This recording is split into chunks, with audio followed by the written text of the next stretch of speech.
असा काय क्लायमेट आहे यार, फुल भारी वाटते, भारी, एक नंबर सीन आहे, फुल वाईब आहे.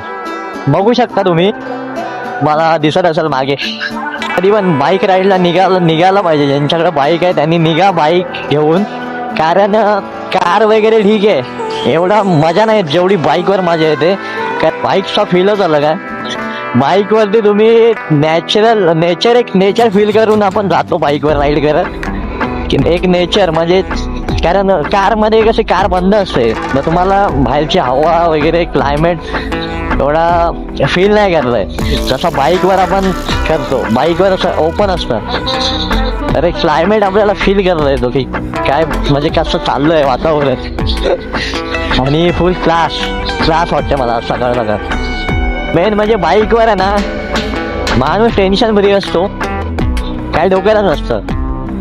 माझे तर दोन फंडे आहेत. एक फंडा असा आहे की मी बाईक स्लो चालवतो, जेव्हा माझ्या डोक्यात काही ना काहीतरी विचार चालू असतो, तर मी बाईक माझे आपोआप स्लो, माझे बॉडी पार्ट्स डायरेक्ट गाडीला स्लो करून टाकतात. मग मी एकदम स्लो जात असतो. मग तेव्हा माझ्या डोक्यात काही ना काहीतरी विचार असतो. पण जेव्हा मी फास्ट गाडी पळवतोय भरपूर, त्या टायमाला माझ्या डोक्यात काय नसतं, पूर्ण ब्लँक. मी कसला विचारच नसतो करत. फक्त मला गाडी पळवायची, ओव्हरटेक मारायचे, कट मारायचे, कॅल्क्युलेशन करायचंय ओव्हरटेक मारण्याचं.